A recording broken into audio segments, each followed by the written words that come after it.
வணக்கம் நண்பர்களே. இது VDL விளாக்ஸ். கதை கேட்கலாம் வாங்க. வீர யுக நாயகன் வேள்பாரியின் கதையை கேட்க வந்திருக்கிற உங்க எல்லாரையும் தட்டியங்காட்டு போற பாக்குறதுக்காக கூட்டிட்டு போறதுல எனக்கு ரொம்பவே மகிழ்ச்சி. போன எபிசோட்ல வேட்டூர் பழையனை துரத்திக்கிட்டு சூளக்கையனும் நகரி வீரனும் நூத்துக்கணக்கான வீரர்களோட போறாங்க. மரத்தின் அடிவாரத்துக்கு வந்த பழையன் மரத்தோடு சாஞ்சு நிக்கிறாரு. பின்னாலேயே ஓடி வந்த தளபதிகள் உருவிய வாளோட அவங்க பக்கத்துல வந்து நிக்கிறாங்க. வீரர்கள் எல்லாரும் மரத்தை சூழ்ந்து நிக்கிறாங்க. அந்த சமயத்துல வேட்டூர் பழையன் சொல்றாரு, இனி நீங்கள் யாரும் உயிர் பிழைக்க முடியாது. உங்களின் மூச்சுக்காற்றுக்குள் சொனைகள் இறங்கிவிட்டன அப்படின்னு சொல்லிட்டு மரத்தோடு சரிந்தபடியே சொல்றாரு. இது ஆட்கொல்லி மரம். அது வரைக்கும் போன எபிசோட்ல பார்த்தோம். அதுக்கப்புறம் என்ன நடந்துச்சுன்னு இந்த எபிசோட்ல பார்க்கலாம்.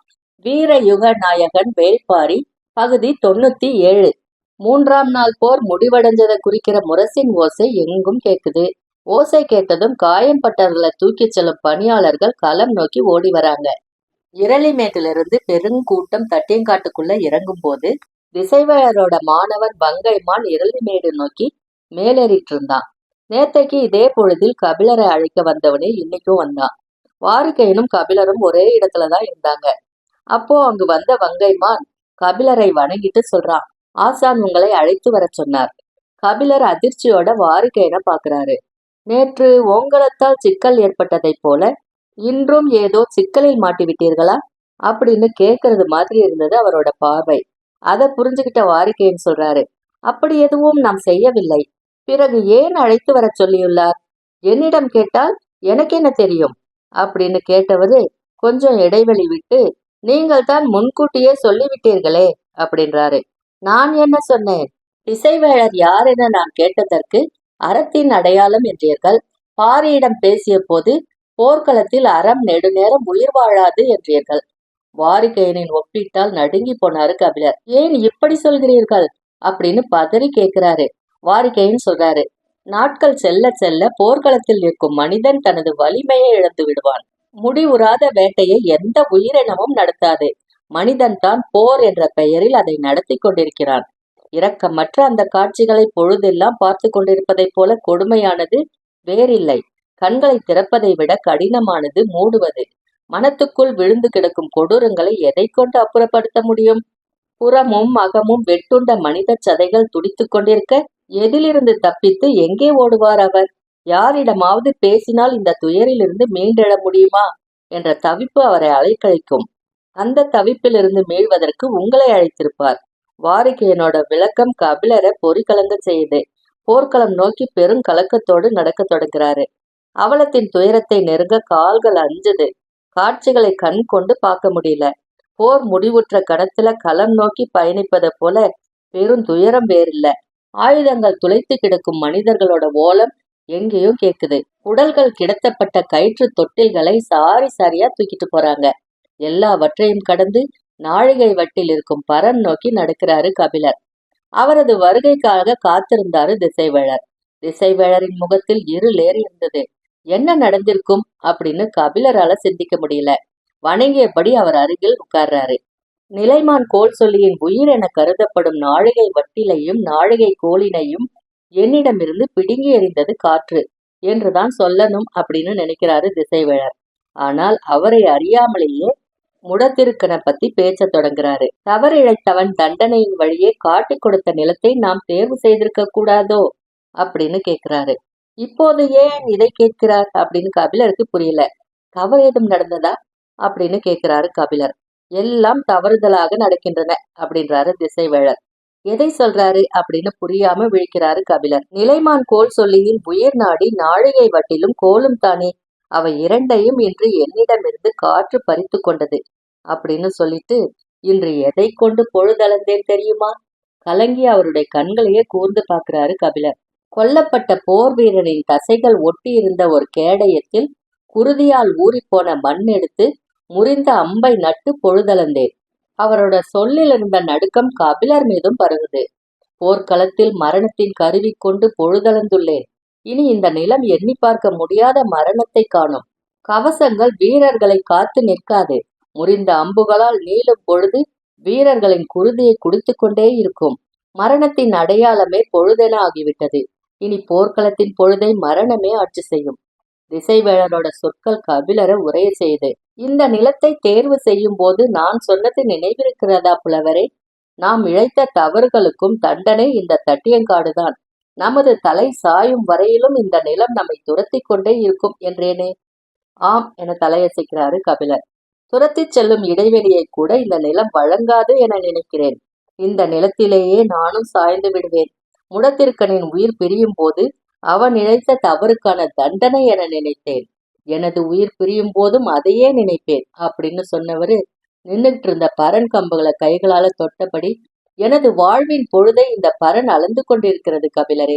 எந்த கணமும் அளவை முடியலாம். கலங்கி போய் இருக்கிற திசைவேளரை எந்த சொல் கொண்டு மீட்கிறது அப்படின்னு தெரியாம திணறிய கபிலர் சொல்றாரு, நீங்கள் இன்னும் நெடுநாள் வாழ வேண்டியவர். மரணம் பற்றி அதற்குள் ஏன் பேசுகிறீர்கள்? வாழ்வை எளிய கணக்குகளால் அளவிட முடிவதில்லை புலவரே. பொங்கும் புது புனலை பார்த்து மகிழவே வைகையின் கரையில் குடில் அமைத்து தங்கினேன். ஆனால் இப்போதோ வீழ்ந்து கிடக்கும் மனித உடலுக்குள்ளிருந்து பல்லாயிரம் கரையான்கள் பொங்கி மேலெழும் காட்சியைத்தான் பார்த்து கொண்டிருக்கிறேன். நான் என் கால்களாலேயே இங்கு இழுத்து வரப்பட்டேன். எத்தனையோ முறை இதை தவிர்க்க நினைத்தேன். ஆனால் எனது சொல்லின் வழியே நான் வரவழைக்கப்பட்டேன். நான் நன்கு அறிவேன், வேந்தர்கள் அறவழிப்பட்டு வாழ விரும்புவார்கள். ஆனால் அறம் எனப்படுவது விருப்பத்தின் பாற்பட்ட செயலன்று. அது இயல்பின் பாற்பட்டது, அன்பின் பாற்பட்டது. எனவேதான் வேந்தர்களால் அறவழியில் வாழ முடிவதில்லை. அதிகாரமும் அறமும் இரண்டு எல்லைகள். அதிகாரத்தில் இருப்பவர்கள் அறம் பேணவே முடியாது. அப்படி இருக்க என்னை அழைத்து அறம் பிழலாமல் இந்த போரை நடத்துங்கள் என சொல்கிறார்கள் என்றால் நான் ஏதோ ஒரு வகையில் அவர்களுக்கானவனாக இருந்திருக்கிறேன். அதிகாரத்தின் மறுப்பையோ நிராகரிப்பையோ நான் பெறவில்லை. நான் பேணிய அறம் அவர்களின் அதிகாரத்தை உறுத்தாமல் இசைவாய் இருந்திருக்கிறது. அதற்கான தண்டனை தான் இது. கபிலருக்கு என்ன மறுமொழி சொல்றதுன்னே தெரியல. ஆனால் துயரத்துல இருக்கிற அவரை எப்படியாவது மீட்கணும் அப்படின்னு மட்டும் தோணுது. இந்த கொடுந்தண்டனையை அறத்தின் பொருட்டே நாம் ஏற்றிருக்கிறோம். ஒரு வகையில் இதுவும் நமது கடமைதானே அப்படின்னு சொல்றாரு. இல்லை புலவரே, வெல்ல நினைப்பவர்களும் அழிக்க நினைப்பவர்களும் தான் போரை விரும்புகிறார்கள். வாழ நினைப்பவர்கள் வேறு வழியின்றி அந்த போரை எதிர்கொள்கின்றனர். நான் முதல் தரப்புக்காக பரநேறி இருக்கிறேன். எனவே எனது உள்ளொளி அணைந்து கொண்டிருக்கிறது. நீங்களோ இரண்டாம் தரப்புக்காக நிற்கிறேன். எனவேதான் அணைய விடாமல் தடுக்கும் துணிவை இழக்காமல் இருக்கிறேன் அப்படின்னு சொன்னவரோட கண்கள்ல நீர் பெருக்கெடுக்குது. தலை கவிழ்ந்த திசைவேளர் குரல் தாழ்த்தி சொல்றாரு, என்னை ஆற்றுப்படுத்த முயலாதீர்கள். நேற்றிரவுதான் நான் நீலனை பற்றி அறிந்தேன். எவ்வளவு பெரிய சூழ்ச்சியில் நான் சிக்க வைக்கப்பட்டுள்ளேன். நீங்களாவது எனக்கு தெரிவித்திருக்க கூடாதா? கொஞ்சம் தயங்கிய குரல்ல, தாங்கள் நிலைமான் கோல் சொல்லியாக இருக்க ஒப்புக்கொண்ட பிறகு பேரரசர்கள் வீட்டிற்கும் அவையில் தானே நான் உங்களை சந்தித்தேன். எனவே இதை பற்றி பேசும் சூழல் இல்லாமல் போனது அப்படின்றாரு கபிலர்.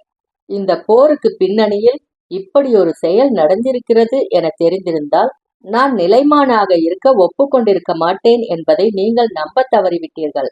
எனவே இதை பற்றி பேச வேண்டும் என உங்களுக்கு தோன்றவில்லை. திசைவேளரோட சொற்களை கபிலரால எதிர்கொள்ள முடியல.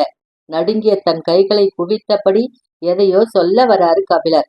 சட்டென அவரோட கைகளை பற்றிய திசைவேளர் சொல்றாரு, என் தோழனாய் என்னை நீங்கள் கவனப்படுத்த தவறிவிட்டீர்கள். அதை எனது மனம் ஏற்றுக்கொள்ளாது. ஆனால் நீங்கள் பாரியின் தரப்புக்காக நிற்கிறீர். எனவே கைகள் நடுங்கக்கூடாது புலவரே. இவங்க இப்படி பேசிட்டு இருக்கும் போது வேந்தர்கள் கூடாரத்துல என்ன நடக்குதுன்னு பார்க்கலாம். பேரரசர்கள் கூடியுள்ள கூடாரத்தில் பேரமைதி நீடிக்குது. மையூர் கிழார் தனது வாக்குமூலத்தை சொல்லிட்டு வெளியேறினாரு. மலை மீது ஏறி செல்ல வேண்டாம் என்று நான் எவ்வளவு சொல்லியும் அவர்கள் கேட்கவில்லை என்பதுதான் அவர் வலியுறுத்தி சொன்னது. ஆட்கொல்லி மரத்தின் அருகில் போகாமல் மிக தள்ளி இருந்த ஓரிரு வீரர்கள் தப்பி வந்து நடந்ததை விளக்கியிருந்தாங்க. வேந்தர் படையின் 2 தளபதிகள் இன்றைய போர்ல இறந்திருக்கிறாங்க. அதே நேரம் பரம்பின் தரப்பு தளபதிகளான கூழையனும் வேட்டூர் பழையனும் கொல்லப்பட்டிருக்கிறாங்க. சம அளவில் தான் மரணங்கள் நிகழ்ந்திருக்கு அப்படின்னு திருப்தி பட்டு கொள்ளும் நிலையில இங்க யாருமே இல்லை. ஏன்னா இன்றைய போரில் பரம்பின் தாக்குதல் எண்ணி பார்க்க முடியாத அளவுக்கு இருந்தது. இதுவரை வாளேந்தாமல் நின்றிருந்த அரசர்கள் இன்னைக்கு தாக்குதல் முனைக்கு போக வேண்டிய நிலைக்கு வந்திருக்கிறாங்க. மையூர் கிழார் அவை நீங்கி நீண்ட நேரம் ஆயிருந்தும் யாரும் பேச்ச தொடங்கல. முதன்முறையா போர்க்களம் பற்றிய அச்சம் அவையின் அமைதி வடிவில் பரவியிருந்தது. 2 தளபதிகளின் மரணம் கூட பாதிப்பை ஏற்படுத்தல. மாறாக பரம்பின் போர் முறைகள் விடையறிய முடியாத கேள்விகளாகவே இருந்தது. காற்றின் வீச்சும் போக்கும் அம்பை இழுத்துச் செல்லும் அல்லது மறித்துச் சாய்க்கும், வலுவிழக்கச் செய்யும். ஆனால் காற்றின் துணை கொண்டு எப்படி அம்பெய்ய முடியும்? காற்றின் வருகையை எப்படி கணித்தனர்? அது வருவதற்கு முன் எப்படி அம்பை விடுத்தனர்? கண் பார்வைக்கு அப்பால் அம்புகள் பறவைகளைப் போல பாய்ந்து செல்கின்றன. மனிதர்களால் இது போன்ற முயற்சியை செய்ய முடியுமா? நாம் மனிதர்களோடுதான் போரிட்டுக் கொண்டிருக்கிறோமா? கேள்விகள் அடுக்கடுக்காய் மேலெழுந்தன. ஆனால் யாரிடமும் விடையில்லை. உதயஞ்சேரல் சொன்னான், வீரர்களை தைத்த அம்புகளை ஒன்றை கூட எளிதில் பிடுங்க முடியவில்லை. காற்றின் வேகத்தோடு உள்ளேறிய அம்புகள் சதைகளையும் நரம்புகளையும் பீத்து கொண்டுதான் வருகின்றன. இதுவரை யாரும் கேள்விப்பட்டிராத அம்புகளாக இருக்கின்றன. போர் முனைக்கு தொடர்பே இல்லாமல் 3ஆம் நிலையில் நின்றிருந்த வீரர்களில் எண்ணற்றோரை நாம் இழந்துள்ளோம். நம் தலைமை தளபதி எதிரி படையின் கடைசி பகுதியில் நின்றிருக்கும் போது அவர்கள் நமது படையின் இறுதி அணியை வீழ்த்தியுள்ளனர். யாராலும் நெருங்கவே முடியாத அளவுக்கு நிறுத்தப்பட்டிருந்த படை அணிகளை பிளந்து கொண்டு எதிரிகள் மூஞ்சல் வரை வந்துள்ளனர். முப்பெரும் பேரரசுகளின் தாக்குதல் திட்டங்களை ஒரு சிறுகுடி மன்னனின் படை அசைத்து பார்க்கிறது. இது எப்படி நிகழ்கிறது அப்படின்னு கேட்கிறாரு சோழவேழர். கேள்வி நேரடியாக கருங்கைவாணனை நோக்கியதா இருந்துச்சு. நேற்று அவன் வகுத்த திட்டப்படி பரம்பின் குடிமுடியனும் குடியாசானும் கொல்லப்பட்டிருக்கணும். பரம்பு படை இன்னைக்கு பெரும் நெருக்கடியை சந்தித்திருக்கணும். ஆனால் நடந்தது இதற்கு நேர் எதிராக இருந்தது. போர்க்களத்தின் செயல்பாடுகளுக்கு பொறுப்பேற்க வேண்டியது தலைமை தளபதியான கருங்கைவாணனே. அவையில் நடந்த உரையாடலை கேட்டுக்கிட்டு இருந்த குலசேகர பாண்டியன் இதுவரைக்கும் எந்த கருத்தும் சொல்லல. போர்க்களத்தில் நிகழும் உரையாடல்களில் சொற்களின் முக்கியத்துவத்தை நன்கு அறிந்தவர் இன்னைக்கு எந்த ஒரு சொல்லையும் உச்சரிக்காம அமைதியா இருந்தாரு. ஆனால் முன்வைக்கப்பட்ட கேள்விகளுக்கு கருங்கைவாணன் மறுமொழி சொல்லியே ஆக வேண்டிய நிலை இருந்தது. கருங்கைவாணன் பேரரசர்களை வணங்கிட்டு சொல்றான், நான் போர் தொடங்கும் முன்னரே தெரிவித்தேன், இவர்கள் நம்மை போன்ற மனிதர்கள் அல்லர். நெருப்பை பிளந்து வெளிவரக்கூடியவர்கள், பாறைகளை உருட்டியும் மரங்களை பிடுங்கி எரிந்தும் தாக்கக்கூடியவர்கள். எந்த ஒரு விலங்குடனும் மனிதன் விதிகளை உருவாக்கி போரிட முடியாது.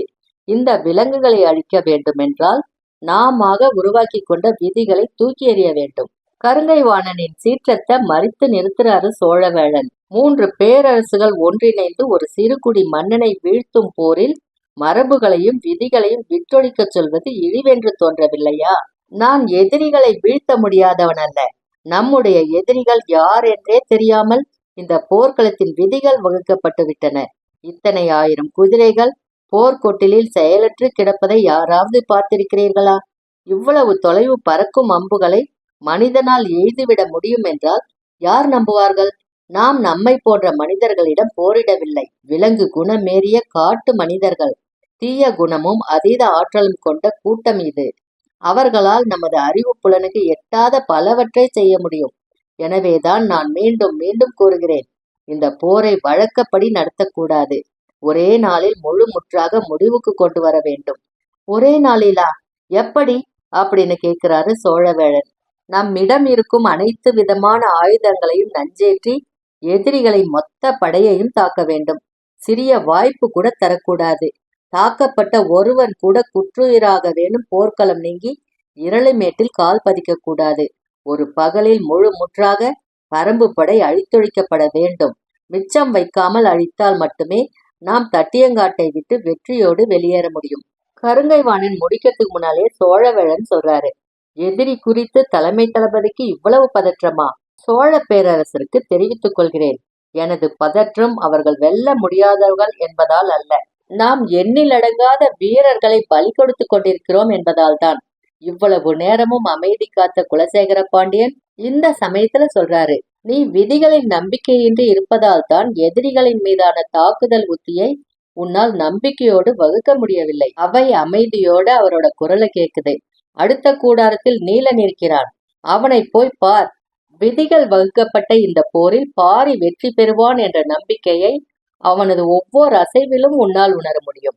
எதிரிகளிடம் சிறைப்பட்ட ஒருவனுக்கு அவனது படையின் மீதும் தாக்குதலின் மீதும் முழு நம்பிக்கை இருக்கிறது.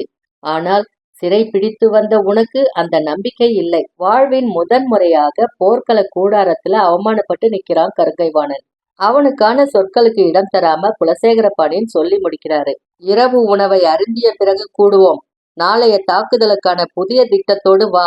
கருங்கைவாணன் வெளியே போன பின்னால அரச குடும்பத்தைச் சேர்ந்த 5 பேர் மட்டும் கூடாரத்துல இருந்தாங்க. வெளிப்படையா எல்லாத்தையும் பேச முடியாத நிலை மூவேந்தர்களுக்கும் இருந்தது. தந்தை சோழவேளன் கருங்கைவாணனை கடும் சொற்கள் கொண்டு பேசியது சரியன்று அப்படின்னு செங்கன சோழனுக்கு தோணுது. ஆனால் புதிய வெப்பனின் எண்ணம் வேற மாதிரி இருந்தது. தந்தை குலசேகர பாண்டியன் இப்படி பேசியதுதான் சரி. தளபதியை அவமானப்படுத்தும் சொற்களை உரிய முறையில் பயன்படுத்த வேண்டியது போர்க்கள செயல்பாட்டுல முக்கியமான ஒண்ணு.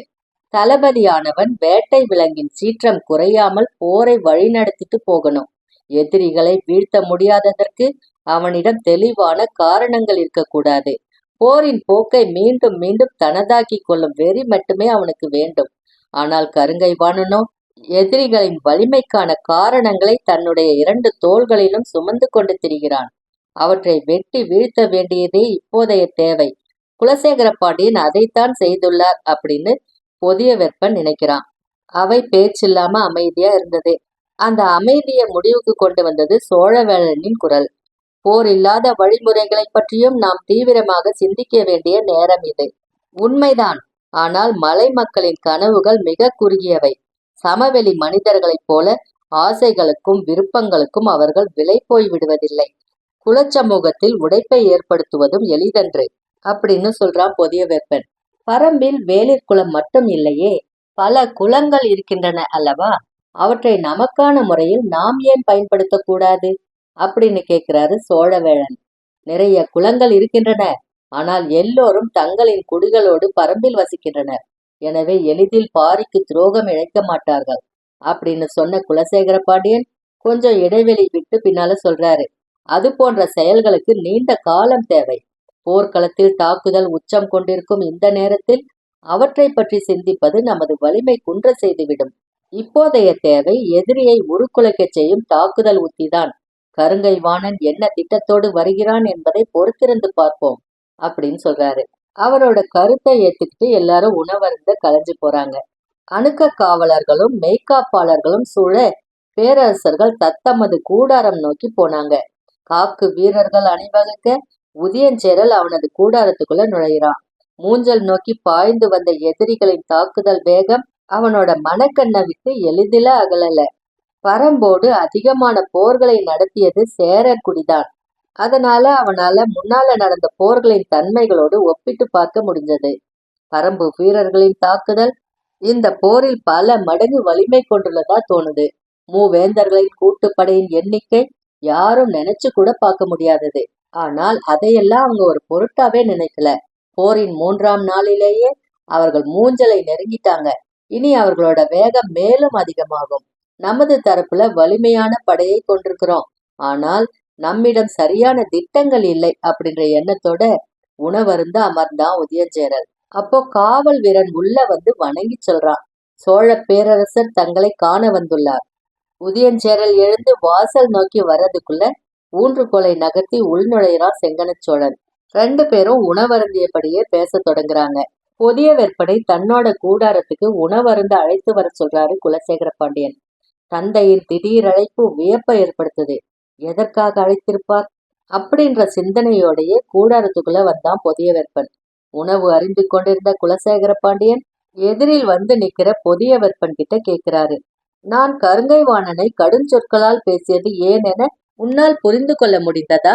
முடிந்தது தந்தையே. தாக்குதல் உத்தியில் இன்னும் நமது ஆற்றல் முழுமையாக வெளிப்படவில்லை என்பதால். பொதியவர்பன் சொல்லி முடிக்கும் முன் குலசேகர பாண்டியன் சொல்றாரு, இல்லை, அவன் இதுவரை சரியான உத்திகளைத்தான் வகுத்துள்ளான். ஆனால் அவற்றையெல்லாம் எதிரிகள் எளிதில் தகர்க்கிறார்கள். தந்தையோட பேச்சு பொதியவர்பனுக்கு கொஞ்சம் அதிர்ச்சியாதான் இருந்தது. ஆனால் அதை நாம் அவையில் ஏற்றுக்கொண்டால் போரை வழிநடத்தும் நமது தலைமை திறன் மீது மற்ற 2 பேரரசுகளுக்கும் நம்பிக்கை பொய்க்கத் தொடங்கும். அதனால்தான் கருங்கைவாணன் பின்பற்றும் உத்தியை குறை சொல்லாமல் அவன் கொண்டிருக்கும் கருத்தின் மீது தாக்குதல் தொடுத்தேன். புதிய வெப்பன் வாயடைச்சு நின்னான். மற்ற 2 பேரரசர்களுக்கும் பரம்பை வெல்ல வேண்டும் என்ற ஒற்றை நோக்கம்தான் இருக்கிறது. ஆனால் நமக்கு இருப்பதோ அந்த ஒற்றை நோக்கம் மட்டுமல்ல. குலசேகர பாண்டியன் குரல் வழியே போரின் ஆழம் வெளிப்பட தொடங்குது. குலசேகர பாண்டியன் தொடர்ந்தார். மற்ற 2 பேரரசர்களும் முதன்முறையாக நமது தலைமையை ஏற்று வந்துள்ளனர். இந்த நிலையை பாதுகாக்க வேண்டும். அது பரம்பை வெல்வதை விட முக்கியத்துவம் வாய்ந்தது. அதே நேரத்தில் பரம்பை வெற்றி கொள்ளும் உத்தியின் வழியேதான் நம்மீதான அவர்களின் நம்பிக்கையை இறுக கட்ட முடியும். உண்மையில் போர் தலைமை ஏற்பவர்களின் மனநிலையை வழிநடத்துவதில்தான் நிலை கொள்கிறது. குலசேகர பாண்டியன் தனித்து நடத்தி கொண்டிருக்கும் பெரும் போரை விரிந்த கண்களின் வழியே பார்த்து கொண்டிருந்தான் பொதியவர்பன். இவங்க இந்த மாதிரி பேசிட்டு இருக்கும்போது உதயஞ்சேரலும் செங்கன சோழனும் என்ன பேசிட்டு இருக்கிறாங்கன்னு பார்க்கலாம். போரின் போக்கு பற்றி என்ன நினைக்கிறீர்கள்? செங்கன சோழனின் கேள்விக்கு உடனடியாக பதில் சொல்றான் உதயஞ்சேரல். நம்மால் நினைத்து பார்க்க முடியாதபடி போரின் போக்குகளை அவர்கள் உருவாக்குவார்கள். என் தந்தையின் காலம் தொட்டு எத்தனையோ தாக்குதல்களை பரம்பின் மீது நடத்தியிருக்கிறோம். ஆனால் அப்போதெல்லாம் இல்லாத பேராற்றல் இப்போது பரம்பு வீரர்களிடம் வெளிப்படுவதை காண்கிறேன். காரணம், பாரி இறங்கி வந்து போரிட வேண்டும் என்பதற்காக நாம் கடைபிடித்த உத்தி தவறானது என நினைக்கிறேன். அளவுக்கு அதிகமாக சினம் கொள்ளும்படி அவர்களை நாம் சீண்டி விட்டோம் என தோன்றுகிறது. அப்படியா நினைக்கிறீர்கள்? ஆம், குகைக்குள் இருக்கும் விலங்கை வெளியேற்ற அதன் குட்டியை தூக்கி வரக்கூடாது.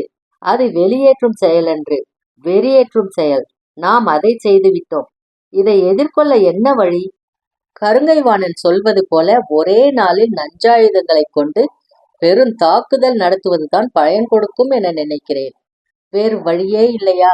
எனக்கு தெரிந்து வேறு வழியேதும் இல்லை. உங்கள் தந்தை கூறியதைப் போல போர் அல்லாத வழிமுறையை பற்றி பேச இது நேரமல்ல. குலசேகர பாண்டியன் கூறியதைப் போல எண்ணற்ற குலங்கள் பரம்பில் இருந்தாலும் அவர்கள் அனைவரும் தங்கள் குடிகளுடன் தான் இருக்கின்றனர். எனவே அவர்களை பயன்படுத்திக் கொள்ளும் வாய்ப்பேதும் இல்லை. இதை பற்றி பேசுவதற்காகத்தான் நான் வந்தேன் அப்படின்றாரு செங்கனச்சோழன். இதை பற்றி பேச வேறென்ன இருக்கிறது அப்படின்னு கொஞ்சம் வியப்போட உதயஞ்சேரல் பாக்குறாரு. செங்கனச்சோழன் சொல்றான், குடிகள் அல்லாத குலத்தலைவர்களும் அங்கு உள்ளனர். வாய்ப்பே இல்லை. பரம்பை தொடர்ந்து கவனித்தும் அறிந்தும் வருபவர்கள் நாங்கள். குடிகளின்றி குலத்தலைவர்கள் மட்டும் அங்கு இருக்க வாய்ப்பேதும் இல்லை. செங்கனச்சோழன் வலது கையில் பிடித்திருந்த ஊன்றுகோலை மெல்ல திருகியபடி கரும்பாக்குடியை பற்றி சொல்ல தொடங்குறான். இந்த சமயத்துல குலசேகர பாண்டியன் என்ன சொல்றாருன்னு பார்த்துட்டு வந்துடலாம். இந்த போரில் வரையறுக்கப்பட்ட விதிகளின்படி வெற்றி கொள்ளும் வாய்ப்பை கருங்கைவாணனுக்கு வழங்குவேன் அப்படின்னு சொல்றாரு குலசேகர பாண்டியன். விதிகளின்படி போரிட்டு வெற்றி கொள்வது மிக கடினம் என தெரிந்தும் அந்த வழியே தொடர்ந்து முயல்வது நமக்குத்தானே இழப்புகளை அதிகமாக்கும். ஏன் மாற்று வழிக்கு நீங்கள் அனுமதி தர மறுக்கிறீர்கள்?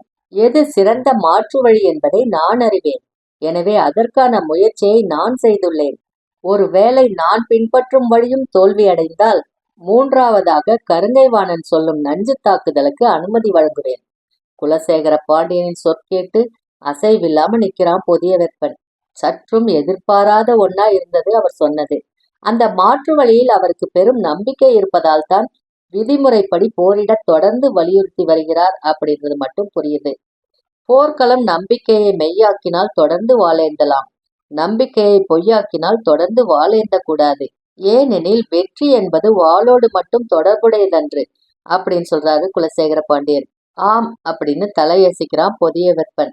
எவ்வளவு பெரும் படையும் துரோகத்துக்கு ஈடில்லை என்பதை நீ அறிந்து கொள்ள வேண்டும் மகனே.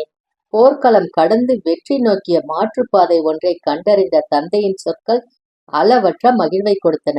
பெரும் தயக்கத்தோடு மெல்ல கேட்கிறான், அந்த பாதை என்ன தந்தையே? அந்த பாதை என்ன என்பதையும் அதில் பயணிக்கப் போகிறவர் யார் என்பதையும் நீ தெரிந்து கொள்ள வேண்டும் என்பதற்காகத்தான் உன்னை வர சொன்னேன். இப்போ உதயஞ்சேரலும் செங்கனச்சோழனும் என்ன பேசிக்கிட்டு இருக்கிறாங்கன்னு பார்க்கலாம். கரும்பாக்குடியின் மொத்த கதையும் சொல்லி முடிக்கிறான் செங்கனச்சோழன். ஏறக்குறைய உறைந்த நிலையில அதை கேட்டுக்கிட்டு இருந்தான் உதயஞ்சேரல். பொருத்தமான மனிதர்கள் மூலம் அவர்களுடன் பேசிக் கொண்டிருக்கிறேன். விரைவில் நல்ல செய்தி வரும். அடைக்கலம் தந்த பாரிக்கு எதிராக அவர்கள் எப்படி அப்படின்னு உதயஞ்சேரல் சொல்லி முடிக்கிறதுக்கு முன்னாலேயே செங்கனச்சோழன் சொல்றான், கரும்பாக்குடியின் குலத்தலைவர்கள் தாம் அங்கு இருக்கின்றனர். அந்த குடிகள் அனைவரும் எம்முடைய நாட்டில் தான் இருக்கின்றனர். நமக்காக இல்லாவிடினும் அவர்கள் குலம் காக்கவாவது நாம் சொல்வதை செய்வார்கள். அதை தவிர அவர்களுக்கு வேறு வழி ஏதும் இல்லை. இந்த நேரத்துல குலசேகர பாண்டியனும் பொதியவெப்பனும் என்ன பேசிக்கிறாங்கன்னு பார்க்கலாம். உங்களுக்கு நம்பிக்கை உள்ள அந்த பாதை என்ன? அதில் பயணிக்க போகிறவர் யார் தந்தையே? பொதியவெப்பனோட கேள்விக்கு அவனோட முகத்தை கூர்ந்து பார்த்து பதில் சொல்றாரு குலசேகர பாண்டியன். அந்த பாதையில் பயணிக்க போவது பொற்சுவை. தடுமாறி நிக்கிறான் புதிய வெப்பன். போர்க்களம் வந்து இத்தனை மாதங்கள் கழித்து தந்தை தன்னை தனியே அழைத்து பேசுவதன் காரணம் இப்போதான் புரிய தொடங்குது. குலசேகர பாண்டியன் சொன்னாரு. அவள் அமைதி வேண்டி பாரியை காண திட்டம் வகுத்திருக்கிறாள். போரில் பங்கெடுக்காத வெங்கல் நாட்டின் 6 ஊர்க்காரர்களை கொண்டு அந்த செயலை செய்ய முயல்கிறாள். எனது கணிப்புப்படி விரைவில் அவள் பாரியை காண்பாள். அந்த நாளில் நாம் நினைத்தது நடக்கும். தந்தையை இமைக்காம பார்த்துக்கிட்டு இருந்தான் புதிய வெப்பன். பாண்டியனின் தனித்த முயற்சியால் பாரி கொல்லப்படுவான். அதுவரை மூவேந்தர்களின் கூட்டுப்படையை வகுக்கப்பட்ட விதிகளின்படி கருங்கைவாணன் வழிநடத்துவான். அறம் பிழலாத போரின் சான்றென பரண்மேல் நின்றிருப்பார் திசைவேழர். தட்டியங்காட்டின் வெற்றி பாண்டிய பேரரசின் தனி பெரும் வெற்றியாக நிலை கொள்ளும். பெருவேந்தன் குலசேகர பாண்டியனின் திட்டம் இப்போதான் புதிய வேற்பனுக்கு புரிய தொடங்குது. அது வரைக்கும் இந்த பகுதியில பார்த்தோம். அதுக்கப்புறம் என்ன நடந்துச்சுன்னு அடுத்த பகுதியில பார்க்கலாம். அது வரைக்கும் உங்களிடமிருந்து நன்றி கூறி விடை பெறுவது விடிஎல் பிளாக்ஸ் விடிஎல். நன்றி, வணக்கம்.